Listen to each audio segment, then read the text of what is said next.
So PIOs were pretty responsive during the crisis for the most part. When reporters contacted them for information that was not on the website, 20% of the time they were able to respond within minutes. More often, 57% of the time they responded within hours. Sometimes 16% of the time it took days to get the information they were seeking. Only 5 respondents said they never got the information they were seeking. So PIOs were pretty responsive during the crisis for the most part. And 4 out of 5 said they got the information they were seeking on deadline, within their deadline. So that was pretty good. About half reported that the PIO was able to connect them with experts who could comment on the crisis within hours of their request for the access to the expert. 50% said it took days, and 20% said they never did get connected with the expert they needed. But most said they got to the expert they needed within, 80% said they got to the expert within deadline. So that's pretty much the questions we asked on the crisis and on the, in general, on the relationship between reporters and the PIOs. So that we were trying to determine just how PIOs influence or control the reporting process as far as getting and maintaining and the access to the people, the sources that reporters need to write their stories. And I think we got a pretty good picture of it. Great, thanks, Carolyn. And all of these links to the survey and links to all the relevant materials are on the Society for Professional Journalists Professional Journalists website, and or if you follow the hashtag SciCommNPC, SCICOMM-NPC, you can also find them there and weigh in there. Kathryn. Yes. This morning I'm doing 2 things. I'm going to read the statement that is from SBJ itself. And after that, I'm going to make a statement for myself. This is from SBJ. Last July, 38 journalism and openness groups wrote to President Obama saying, over the past 2 decades, public agencies have increasingly prohibited staff from communicating with journalists unless they go through public affairs offices or through political appointees. We consider these restrictions a form of censorship, an attempt to control what the public is allowed to see and hear. Previous SPJ surveys have shown that this practice has become widespread in many areas of the country, in state and local government, businesses, healthcare facilities, schools, etc. The surveys also found that 85% of journalists believe the public is not getting the information it needs because of such restrictions, which include prohibitions on staff speaking without surveillance, as well as the delay, monitoring, and interference that happens after that point. A survey co-sponsored with the National Association of Government Communicators found that 40% of PIOs admit to blocking certain reporters because of, quote, problems with their previous stories. The letter to the president stated, when journalists cannot interview agency staff or can only do so under surveillance, it undermines the public understanding of and trust in the government. This is about fostering a strong democracy where people have the information they need to self-govern and trust in governmental institutions. The survey presented today shows the restrictions specifically hamper the flow of scientific information to the public. which means the restrictions also hamper the movement of information to the rest of the scientific community. Indeed, the constraints inevitably mean that the administration itself doesn't understand a lot that journalists would otherwise explain about government agencies. Meantime, since last July, our issues were not addressed in the response from the White House. SBJ respectfully asked President Obama, given that through all of U.S. history, well before the Watergate era, unauthorized communications between officials or staff and journalists have been essential to understanding government. Why are those communications prohibited now? Can this administration end the restrictions on reporters on communicating with staff about the public's business, given that under most presidential administrations, the constraints either did not exist or were far less widespread? Could the administration push to return to levels of openness, for example, of the administration of President George H.W. Bush, during which most agencies did not mandate the surveillance on communications? That ends SBJ's statement. This is a statement from me. Last year, CDC admitted that its staff had developed a pattern of mishandling dangerous pathogens. And FDA, in a situation that was against extraordinarily important international treaties, found that it had vials of the monster virus smallpox in a cold storage area, which had apparently not been inventoried for decades. But the bigger scandal was that all the staff who worked around those situations day in and day out were forbidden to ever speak to the press or forbidden to ever speak without guards on them, because everyone in the agency was forbidden to do so. The freedom to communicate without restraints is the most important safety valve that we have. When leaders padlock that safety valve, they bear the responsibilities for the tragedies that might stop that safety valve. They bear the responsibilities for the tragedies that might have been prevented. Over about 20 years, there's been a surge in agencies and other entities requiring reporters to go through PIOs before speaking to employees. On a historical basis, the constraints are new and they're radical. As was inevitable, the requirements stultify communication and are used to force monitoring of interviews, to block contacts altogether, to limit what may be discussed, etc., etc.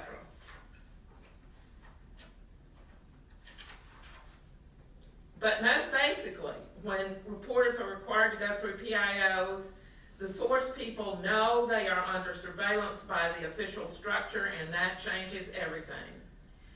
Likely enough, there is someone in the agency who could blow the whole story out of the water if the PIOs weren't tracking who is talking to which reporter. This causes an inherent clogging down of information and veiling of agency business. Probably, my guess is the most frequent problem is not the hiding of big scandals. It's just the constant blockage of pieces of information that causes the whole story to be a lot weaker. However, often enough, there is also just stone cold manipulation of the message according to the insider's ideas and desires, including political purposes.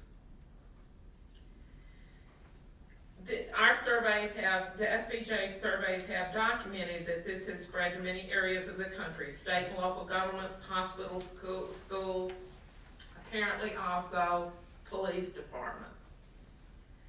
So for example, in the U.S., we have had institutions that hid child abuse for decades, and now we have school districts that distribute model policies to schools that forbid anyone to speak to reporters without oversight. These restraints will cover up the ugliest things imaginable.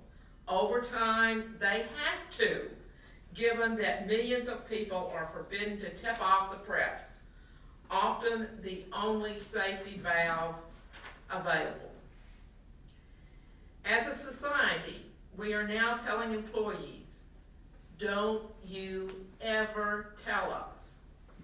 The problem is, in many cases, they won't. Thanks. Thanks, Kathryn. Kate? Sure, so I speak a little bit to my own experience, and then I'm also the membership chair for the Board of the Society of Environmental Journalists, and Joe Davis is our watchdog, is here as well. I mean, it's always hard for me to compare, because this is really I've been in DC for 8 years, and it's almost perfectly coincided with the Obama administration, so I don't have a great comparison to previous administrations, but I mean, I do know that I have experienced frustrations, and I know a lot of other reporters have as well. I mean, in terms of not having timely access to experts at agencies, you know, you might get actually talk to an expert, but it's, you know, 2 days after you've actually had to file the story anyway. Or you can get, I actually have an experience of what Carolyn said, where I feel like I have fairly good relationships with PIOs at the agencies, but it's very hard to get experts. And when you really just want to really understand the policy, or understand the science, or understand the underlying, you know, the underlying data, it's really hard to get those people who can actually explain it to you, you know, in for an interview. I can often get a sort of general comment from the PIO for the agency overall, and you know, that's nice. I can usually get those in a timely way, but you know, you also want a deeper level of understanding in a lot of cases. And it's sort of ironic, because it's because you want to actually write a story that's accurate and tells the full story, so it sort of behooves them in a lot of cases to actually put somebody on the phone who knows what they're talking about, and will speak on the record. I think it's something I encounter a lot, is people will speak on background, but they won't want to speak on the record. And as a reporter, it's not really that useful to have somebody who's only speaking on background, because your reader wants to know who this information is coming from, and why they should trust that person or not trust that person. So it helps to have a title and expertise associated with whatever information you're providing. I think we've all had experience where we've sent a list of fairly specific questions about science or policy to an agency, and gotten a very general, formulaic statement back that doesn't really answer any of your questions. I don't really know a reporter who hasn't had that experience. I think in this administration, and I've talked to a lot of reporters about this, I think they are pretty inclined to have you quote someone as a senior official, and apparently everybody in DC is a senior White House official. I haven't met someone yet who is just a minor White House official. And it's not really helpful. I mean, I'll have people pitch me stories, and they're like, oh, could you want to talk to this person at the White House? They can talk to you on background, and you're like, I don't really, that doesn't, to my reader, they're like, who is this person? Why do I trust what they're saying? My editors wig out because we shouldn't grant anonymity for no good reason. And so one of our rules at my office is that if someone asks for anonymity, you have to say why in your story. So it says senior officials speaking on background because X, Y, Z, because they weren't authorized to speak on the record, blah, blah, whatever reason. And there's no reason. I mean, like I told my editor, I'm like, I don't know, because they're being a pain, and they don't want to talk on the record. Like, I don't have a good reason, and I don't really want to get them covered. So I'm like, I needed to add this information because it's important context to the story, and they don't want to have their name associated with it, even though they're probably the person who knows the most about this issue in the administration. It's very frustrating. And it's true across the White House and a lot of different agencies in this administration. They really do like this senior White House official term. I also experience, general non-responsiveness or very slow responsiveness to Freedom of Information Act requests. I would say that my more frustrating has been like the Department of Transportation pipeline hazardous materials and safety administration, HIMSA, as when I would get FOIA back so long after that I filed it that I forgot what I FOIA'd. I'm currently fighting with the State Department over some Keystone FOIAs for some things that should have basically been public information from comments filed by other agencies on the Keystone application. I know that a number of other reporters have FOIA'd that as well. EPA released they made public their statements on the Keystone pipeline, but other agencies said, well, we gave it to the State Department, so the State Department has to release it, and we've never seen them since then. I found in general that I have more luck in the field offices for a variety of agencies. I've been out in Montana or Alaska, just sent a note to scientists there, and they're like, oh yeah, sure, come on over, like, let's get breakfast and we'll talk about trout. And they're just much more laid back, and I think they're sort of outside of maybe the tighter control of the Washington heads of agencies. I've just had much more luck, and people have been much easier to talk to in field offices. I would also say that there are some agencies that I think should get, gold stars for being pretty good. A lot of reporters have pretty good luck with NOAA, U.S. Geological Survey. They're pretty accessible too, as well in terms of getting scientists on the phone. So good job them. And then, I'm also, since I'm the membership chair of SCJ, I hear from a lot of other reporters about their experiences. And I think you find that reporters are sometimes hesitant to criticize agencies because you don't want to ruin your relationship with that agency. You also don't want to have this. Some people are fearful of looking like they're advocating or being antagonistic to an agency, and whether that's their own personal fear or it's a fear of the organization. That's why we have organizations like SEJ and SPJ to advocate for reporters as a whole rather than individual experiences.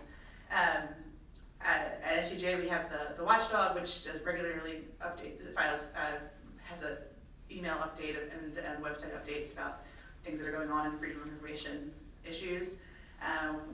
We have our FOIA task force, which often takes up issues when they arise. In the last year we've had one with the Forest Service was saying that they were going to charge fees for commercial purposes if you needed to take film or video in the wilderness. We successfully got them to not charge reporters for access in that case, which it's basically designed to keep people from filming Hollywood films in the wilderness for free, but they were basically going to charge reporters as well.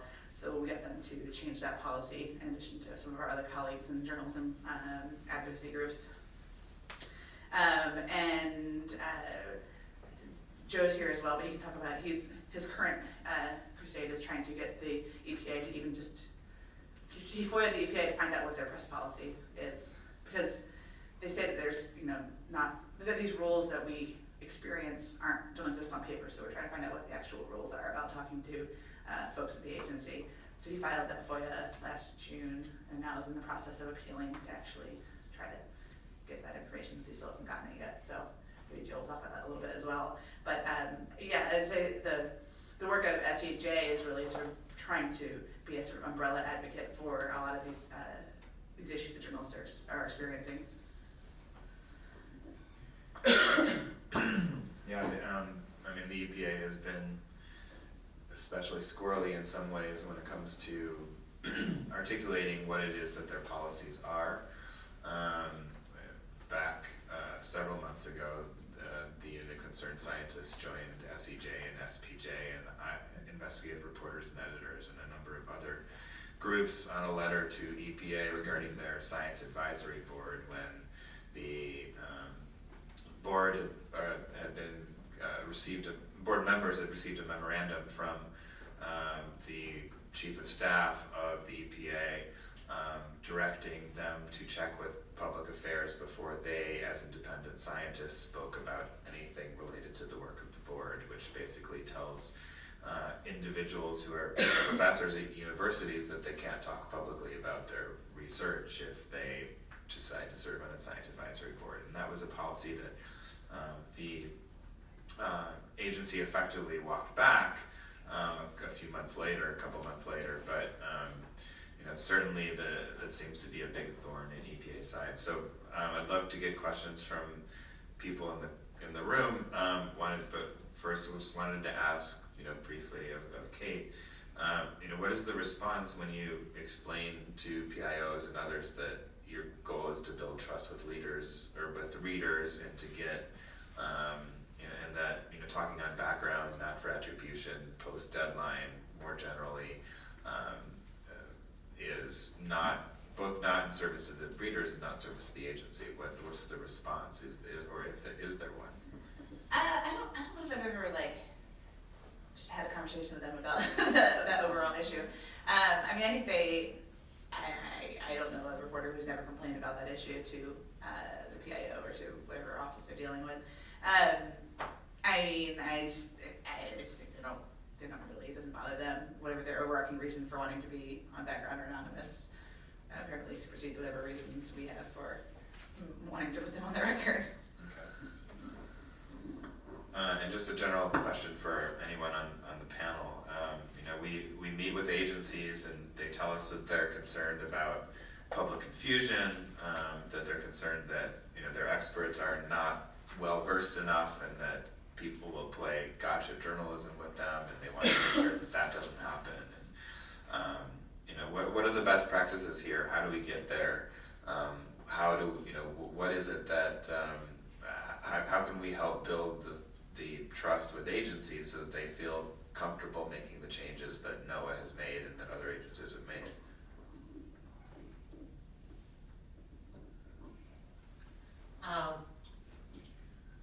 I hate to be my usual skeptical self. I'm sorry. I hate to be my usual skeptical self, but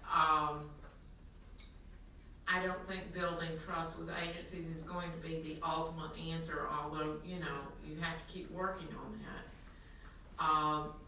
They have, this is like going to somebody and saying, please give me all your power and money. They have very strong political reasons, and they have the political appointees and the politicians behind them saying, control the message.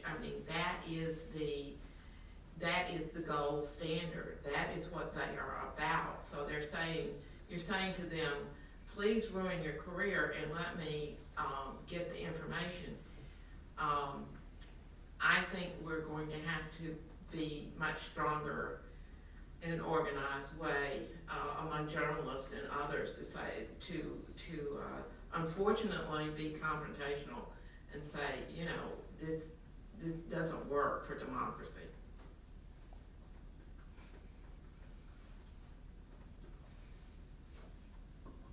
Who else?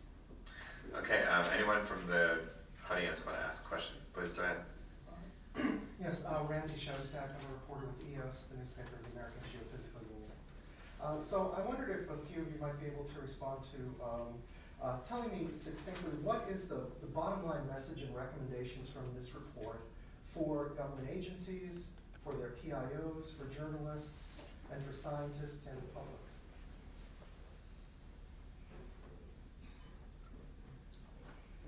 I don't think the report itself made recommendations. It implies, it pretty much shows a picture that we're in a bad space when like 1/3 of science reporters say they can't get through. It just shows that we are in a bad space. Now, SPJ is on the record saying this shouldn't be happening. People in this country shouldn't be forbidden to speak to each other about the public's business on whatever basis they see fit, and if that's on a confidential basis, that's what it should be.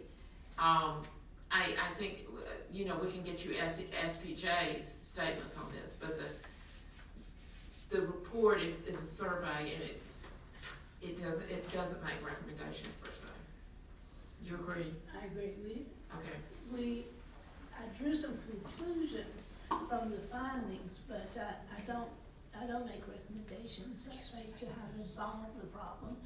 That's a different thing. I don't investigate alternatives that might solve the problem. So I haven't gone that far. So I can't offer recommendations at this point. Can I perhaps clarify?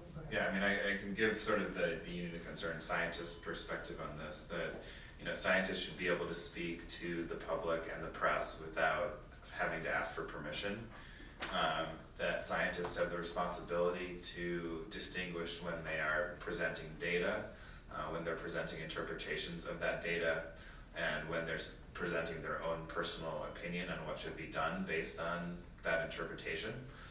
And be clear about when they're speaking as an agency representative and when they're speaking as an individual, so that there's clarity there, and that there's, you know, not that confusion about, you know, whether or not the person is speaking as a scientist or speaking as an official representative of government. That the assumption should be openness, unless there's a compelling reason not to. And that agencies should really be looking within government for best practices, so that as much information can emerge as possible, you know, without compromising things like the scientific process or proprietary information or other things that, you know, deserve to be, you know, that rightly should be more private and more deliberative. Because there are agencies that are doing good work, there are agencies, as Kate mentioned, that are more open, and you know, such as NOAA and the U.S. Geological Survey, I would agree, and you know, they're setting the standard that other agencies should be able to follow. Do you want to have a follow up on that, or? I was just gonna add that. I just think my takeaway point is that journalism benefits when reporters have access to experts, and society benefits because they have a better understanding of the issues when reporters have access to experts and not, you know, just the PIO. Hi, Robin Brackman from Greenwire. Just curious on the agencies that were covered in the survey. Did you get into details about which agencies folks are covering specifically? I saw a few mentioned in here, but do you have a sense of whether these folks are covering DOE, EPA, Interior, et cetera? I did ask them specifically what agencies they were covering. Okay. It was a wide variety. 70% of the agencies were federal agencies, and there wasn't any one agency. It was, in fact, I think no agency got more than 5 or 6 reporters. It wasn't enough to zero in on any particular agency. That's why I didn't try and name agencies. Thanks. I can share that the Unit of Concerned Scientists, it has done a survey of scientists at several agencies. So what Joe is holding up is our media policy scorecard, which we just updated, which I mentioned before, in 2015. We've also done and it has not been published yet, should be coming out within the next a couple of months as we crunch the data, but it's a follow-up survey of scientists at federal agencies to get their perspective as well as the journalist perspective, so that will be coming soon. We'll be able to present their views in that way. We're also doing a supplement to this survey by doing interviews with a series of journalists that will qualitatively report back on their experiences and put the survey results in that kind of context. So stay tuned for that as well.